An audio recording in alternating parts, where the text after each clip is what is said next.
ಆಚಿ ಮಸಾಲ. ಎಂತ ಅಡಿಗೆಯ ರುಚಿಯಾಗೋ ರಹಸ್ಯವು 20 ರೂಪಾಯಿ. ನೆಕ್ಸ್ಟ್ ಮುಂದೆ ನೋಡೋದಾದ್ರೆ ರಾಜುಗೌಡರು ಭೇಟಿಯಾಗಿದ್ದಾರೆ. ಸೊ ರಾಜುಗೌಡರು ಕೂಡ ಭೇಟಿಯಾಗಿದ್ರು.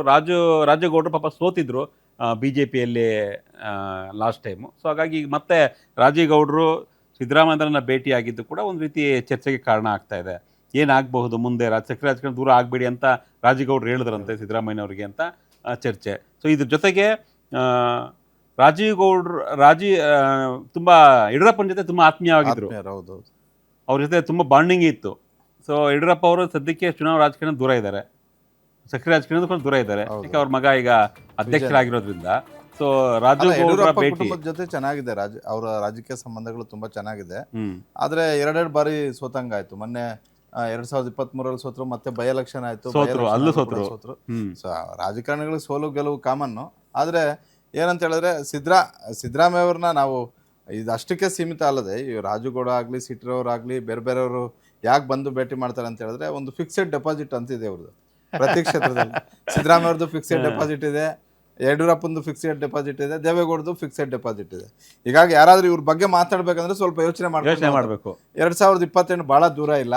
ಆ ಡೆಪಾಸಿಟ್ಗಳಿಗೆ ಯಾವುದೇ ಸಮಸ್ಯೆ ಆಗದೆ ಇರೋ ರೀತಿಯಲ್ಲಿ ಕಾಪಾಡ್ಕೊಳ್ಳೋಣ. ಆಮೇಲೆ ಇನ್ನೊಂದು ನೀವು 2 ಪದ ಬಳಸಿದ್ರೆ ಚೆನ್ನಾಗಿದೆ, ಫಿಕ್ಸ್ಡ್ ಡೆಪಾಸಿಟ್ ಮತ್ತೆ ರಾಜಕೀಯ ಆರೋಗ್ಯ.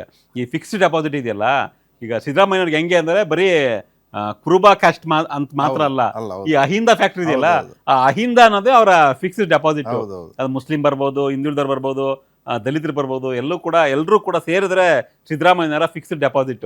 ಹಾಗಾಗಿ ಸ್ವಲ್ಪ ಕೇರ್ಫುಲ್ ಆಗಿರ್ಬೇಕು ಅನ್ನೋ ಕಾರಣಕ್ಕಾಗಿ ಸಿದ್ದರಾಮೋತ್ಸವ ಆದಾಗ ರಾಜುಗೌಡರು ಸೇರಿದಂತೆ ಬಹಳ ಜನ ಅವರು ಬಸ್ಗಳು ಮಾಡಿ ಕಳ್ಸಿದ್ರು. ಅವ್ರಿಗೇನಂದ್ರೆ ನಮ್ಮ ನಾಯಕನ ಉತ್ಸವ ನಡೀತಾ ಇದೆ, ನೀವು ಒಂದು ಬಸ್ ಮಾಡಿ ಆಯ್ತು ನಡೆ ಹೋಗಿ ಅಂತ ಕಳಿಸಿದ್ರು.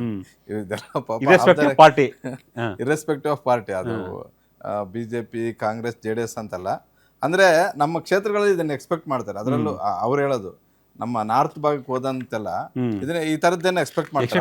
ವೋಟ್ ಹಾಕೋದು ನಮ್ಗೆ, ಆದ್ರೆ ಹೋಗ್ ಬರ್ತೀವಿ ಅಂತ ಹೇಳ್ತಾರೆ. ನಾವು ಅದೇ ಕೇಳಕ್ಕಾಗಲ್ಲ, ಅನ್ನಕ್ಕಾಗೋದಿಲ್ಲ, ನಾವೇ ಬಸ್ ಮಾಡಿ ಕಳಿಸ್ತೀವಿ. ಕೆಲವು ವಿಚಾರದಲ್ಲಿ ಮಾಸ್ ಲೀಡರ್ ಅಂತ ಬಂದಾಗ ಈಗ ಯಡಿಯೂರಪ್ಪ ಆಗಿರ್ಬೋದು, ದೇವೇಗೌಡರು ಆಗಿರ್ಬೋದು, ಸಿದ್ದರಾಮಯ್ಯ ಆಗಿರ್ಬೋದು, ಈ ನಾಯಕರ ಏನಾದ್ರು ಉತ್ಸವಗಳು, ಈ ತರ ಏನಾದ್ರು ಉತ್ಸವ ಆದಾಗ ಇರ್ರೆಸ್ಪೆಕ್ಟಿವ್ ಆಫ್ ಪಾರ್ಟಿ ಎಲ್ಲರೂ ಸಹಜ ಹೋಗ್ತಾರೆ.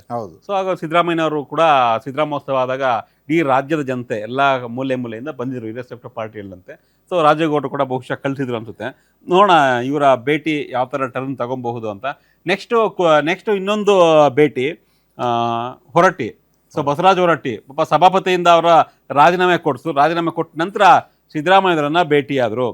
ಸಹಜವಾಗಿಯೇ ಅತಿ ಹೆಚ್ಚು ಬಾರಿ MLC ಆಗಿದಂಥವ್ರು ಬಸವರಾಜ ಹೊರಟ್ಟಿ ಮತ್ತು ಸಿದ್ದರಾಮಯ್ಯನವರು ಇಬ್ಬರು ಅತ್ಯಂತ ಆತ್ಮೀಯರು. ಜನತಾ ಪರದಿಂದ ಬಂದಂಥವ್ರು, ಆತ್ಮೀಯ ಗೆಳೆಯರು, ಸ್ನೇಹ ಇದ್ದೇ ಇತ್ತು. ಸಾಕಷ್ಟು ಚರ್ಚೆ ಆಗ್ತಾ ಇತ್ತು. ಕಾಂಗ್ರೆಸ್ ಅಲ್ಲಿ ಬಹಳ ಚರ್ಚೆ ಆಗ್ತಿದೆ. ಸಿದ್ದರಾಮಯ್ಯ CM ಆಗಿದ್ರೆ ಇವರು ಸಭಾಪತಿ ಮುಂದುವರಿತಾ ಇತ್ತು, ಬಹುಶಃ ಕೆಳಗಡೆ ರಾಜೀನಾಮೆ ಕೊಡಿಸ್ತಾ ಇರಲಿಲ್ಲ ಅಂತ. ಸೊ ಇವರ ಒಂದು ಭೇಟಿ ಕೂಡ ಆಯಿತು. ಸುಮಾರು ಮತ್ತೇನಾದರೂ ಪ್ಲಾನ್ ಇದೆ 2028ಕ್ಕೆ ಹೊರಟ್ಟಿ ಅವ್ರದ್ದು? ಅಲ್ಲ, ಅವರು ನಾನು ಚುನಾವಣೆ ಸ್ಪರ್ಧೆ ಮಾಡ್ತೀನಿ ಅಂತ ಹೇಳಿದ್ದಾರೆ. BJP ಅವರು ಕೂಡ ಅದಕ್ಕೆ ಯಾವುದೇ ಏನು ಅಡ್ಗಾಲೇನು ಹಾಕುವಂಥ ಪರಿಸ್ಥಿತಿಯಲ್ಲಿಲ್ಲ. ಅವ್ರಿಗೆ ಗೆಲ್ತಾ ಇರೋದು ಶಿಕ್ಷಕರ ಕ್ಷೇತ್ರದಿಂದ. ಹಾಗಾಗಿ ಅಲ್ಲಿ ಹೊರಟ್ಟಿ ಅವರನ್ನ BJPಯಿಂದ ನಿಂತರೂ ಗೆಲ್ತಾರೆ, ಪಕ್ಷೇತರವಾಗಿ ನಿಂತರೂ ಗೆಲ್ತಾರೆ, ಯಾವುದೇ ಪಕ್ಷದಿಂದ ನಿಂತರೂ ಕೂಡ ಗೆಲ್ತಾರೆ. ಒಂದು ರೀತಿ BJP ಅವ್ರಿಗೆ ಆ ಕ್ಷೇತ್ರದಲ್ಲಿ ಒಂದು ರೀತಿ ಅಸೆಟ್ ಯಾರು ಬಸವರಾಜ ಹೊರಟ್ಟಿ ಅವರು. ಹೀಗಾಗಿ ಬಸವರಾಜ ಹೊರಟ್ಟಿ ಅವರೇನು ಬೇಡ ಅಂತೇನು BJP ಅವರೇನು ಅನ್ನೋದಿಲ್ಲ. ಹಾಗಾಗಿ ಅವ್ರು ಹೇಳಿರೋದು, ನಾನು ಇನ್ನೂ 5-10 ವರ್ಷ ರಾಜಕೀಯ ಮಾಡ್ತೀನಿ, ನೀನೇಕಪ್ಪ ಇಷ್ಟು ಬೇಗ ನಿವೃತ್ತಿ ಆಗ್ತಿ ಅಂತ. ಕಾಲು ಕೈ ಗಟ್ಟಿ ಇರೋರ್ಗೂ ರಾಜಕಾರಣ ಮಾಡೋಣ ಅಂತ ಹೇಳಿದ್ರು. ಈಗ ಇಷ್ಟೆಲ್ಲ ಆಯ್ತು ಮಾರುತಿ. ಸಿಟಿ ರವಿ ಭೇಟಿಯಾದರು, ಹೊರಟ್ಟಿ ಭೇಟಿಯಾದರು, ರಾಜೇಗೌಡರು ಭೇಟಿಯಾದರು, ಅದಾದಮೇಲೆ ರಮೇಶ್ ಜಾರಕಿಹೊಳಿ ಭೇಟಿಯಾಗಿದ್ದರು, ಕೆಲವು ಎಲ್ಲ ನಾಯಕರು ಭೇಟಿ ಆಗ್ತಾ ಇದ್ದಾರೆ. ಇದಕ್ಕಿಂತ ಹಿಂದೆ ನಾವು ಒಂದು ತಿಂಗಳು ಹಿಂದಕ್ಕೆ ಹೋದರೆ ಸಿದ್ದರಾಮಯ್ಯವ್ರು ಮಾತನಾಡಬೇಕಾದ್ರೆ ನಾನು 2028ಗೆ ಚುನಾವಣೆಗೆ ಸ್ಪರ್ಧೆ ಮಾಡಲ್ಲ ಅಂತ ಹೇಳಿದರು. ಬಟ್ ಎಲ್ಲರೂ ಕೂಡ ಅದಾದ ನಂತರ ಇಲ್ಲ ಸ್ಪರ್ಧೆ ಮಾಡಬೇಕು, ಸಿದ್ದರಾಮಯ್ಯನವರು ಆ್ಯಕ್ಟಿವ್ ಆಗಿರಬೇಕು, ಸಕ್ರಿಯ ರಾಜಕಾರಣ ಜೊತೆಗೆ ಚುನಾವಣಾ ರಾಜಕಾರಣದ ಇರಬೇಕು, ಇನ್ನೂ ವಯಸ್ಸಿದೆ ಅವರಿಗೆ, ಬೇರೆ ಯುವಕರಿಗೆ, ಬೇರೆ ಒಂದು ರಾಜಕಾರಣಿಗಳಿಗೆ ಒಂದು ಅವರ ಅನುಭವನ ದಾರಿ ಇರಬೇಕು ಅನ್ನೋ ಥರ ಚರ್ಚೆ ಆಗ್ತಾ ಇತ್ತು. ಓಕೆ, 2028ಕ್ಕೆ ಎಲ್ಲರ ಒತ್ತಾಯಕ್ಕೆ ಮಣಿದು ಸಿದ್ದರಾಮಯ್ಯ ಸ್ಪರ್ಧೆ ಮಾಡಿದ್ದೇ ಆದರೆ ಈಗ DK ಶಿವಕುಮಾರ್ಗೂ ಕೂಡ ನೆಕ್ಸ್ಟ್ 2028ಕ್ಕೆ ಚುನಾವಣೆಗೆ ಮತ್ತೆ ಕಾಂಗ್ರೆಸ್ ಗೆಲ್ಲಬೇಕು ಅಂದರೆ ಸಿದ್ದರಾಮಯ್ಯನವ್ರು ಬೇಕು. ಅಷ್ಟು ಈಸಿಯಾಗಿ ಸಿದ್ದರಾಮಯ್ಯನವರನ್ನ ಪಕ್ಕಕ್ಕೆ ಕಳ್ಸೋದಕ್ಕಾಗೋದಿಲ್ಲ. ಸಿದ್ದರಾಮಯ್ಯ ನಿಂತ್ಕೊಳ್ಳಿ ಬಿಡಲ್ಲ. ಅದೇ ಈಗ ಸ್ಪರ್ಧೆ ಮಾಡಬೇಕು ಅಂದರೆ ಸ್ಪರ್ಧೆ ಮಾಡೇ ಮಾಡಿ ಅಂತ ಎಲ್ಲರೂ ಕೂಡ ಒತ್ತಾಯ ಮಾಡ್ತಾರೆ. ಎಲ್ಲೇ ಸ್ಪರ್ಧೆ ಮಾಡ್ಬೋದು ಆಗ, ಯಾಕಂದ್ರೆ ವರುಣ ಅವ್ರ ಮಗನ ಬಿಟ್ಕೊಡ್ಬೇಕೀಗ, ಮಂತ್ರಿ ಆಗಿದ್ದಾರೆ. ನೆಕ್ಸ್ಟ್ ರಾಜಕೀಯ ಭವಿಷ್ಯವನ್ನ ಯತೀಂದ್ರ ಅವ್ರ ವರುಣದಲ್ಲಿ ಮುಂದುವರಿಸಬೇಕು.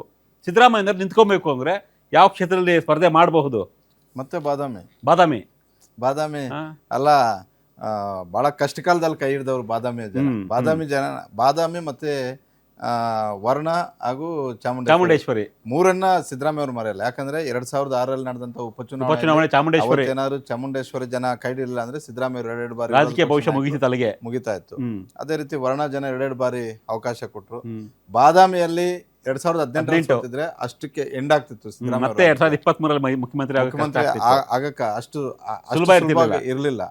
ಹಾಗಾಗಿ ಅದೆಲ್ಲವನ್ನು ಕೂಡ ಮೀರಿದಂತ ಗೆಲುವು ಕೊಟ್ಟಿದ್ದವರು 1700 1800 ಎಷ್ಟೋ ಒಟ್ನ ಎಷ್ಟು ಮಾತುಗಳು. ಆದ್ರೆ ಗೆಲುವಂತೂ ಸಿದ್ದರಾಮಯ್ಯ. ಈಗ 2023ರಲ್ಲೂ ಕೂಡ ಅವ್ರ ಕ್ಷೇತ್ರ ಬದಲಾವಣೆ ಮಾಡ್ತಾರೆ.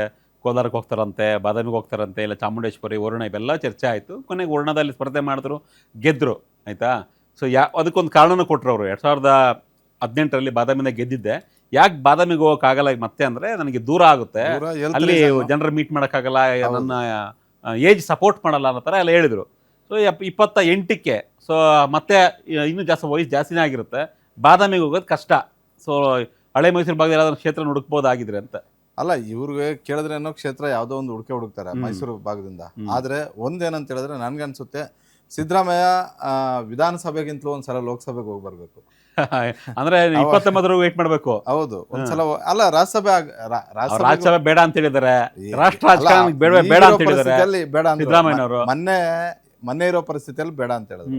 ಯಾಕಂದ್ರೆ ಇನ್ನು ವರ್ಣ ಶಾಸಕರಾಗಿ ಇನ್ನು ನಾನು 2 ವರ್ಷ ಕೆಲಸ ಮಾಡ್ಬೇಕು, ಮತ್ತೆ ಬೈ ಎಲೆಕ್ಷನ್ ಅನಿವಾರ್ಯ ಆಗುತ್ತೆ. ಹೀಗಾಗಿ ಆ ರಸಿಕಗಳೇ ಬೇಡ ಅಂತ ಹೇಳ್ಬಿಟ್ಟು ಅವ್ರು ನಿರ್ಧಾರ ಮಾಡಿದ್ದು. ಮುಂದೇನಾಗುತ್ತೋ ಗೊತ್ತಿಲ್ಲ. ಆದ್ರೆ 2028ಕ್ಕೆ ಬಹುತೇಕರು ನೀವು ಸಕ್ರಿಯ ರಾಜಕಾರಣದಲ್ಲಿರಿ, ಚುನಾವಣಾ ರಾಜಕಾರಣದಲ್ಲಿರಿ ಅನ್ನುವಂತ ಒಂದು ಒತ್ತಡಗಳು ಕೇಳ್ಬರ್ತಿರೋದ್ರಿಂದ ಇನ್ನೊಂದಷ್ಟು ಶಾಸಕರು ಕೂಡ ಒತ್ತಡ ಆಗ್ಬೋದು. ನಮ್ಗದು ಬಹುಶಃ ಎಲ್ಲರ ಒಂದು ಒತ್ತಾಯಕ್ಕೆ ಮಣಿದು ಸಿದ್ದರಾಮಯ್ಯ ಬಹುಶಃ ನನ್ನ ಪ್ರಕಾರ 2028ಕ್ಕೂ ಸ್ಪರ್ಧೆ ಮಾಡಬಹುದು. ಎಸ್, ನೋಡೋಣ. ಸಿದ್ದರಾಮಯ್ಯರು ಸದ್ಯಕ್ಕಂತೂ ಫುಲ್ ಆಕ್ಟಿವ್ ಆಗಿದ್ದಾರೆ. ನಾನು ಸೈಲೆಂಟ್ ಅಲ್ಲ, ನನಗೂ ಇನ್ನೂ ಚರಿಸ್ಮಾ ಇದೆ. ಎಲ್ಲ ಪಕ್ಷಾತೀತವಾಗಿ ನಾಯಕರು ಕೂಡ ನನಗೆ ಸಪೋರ್ಟ್ ಮಾಡ್ತಾರೆ ಅನ್ನೋದನ್ನ ತೋರಿಸ್ತಾ ಇದ್ದಾರೆ.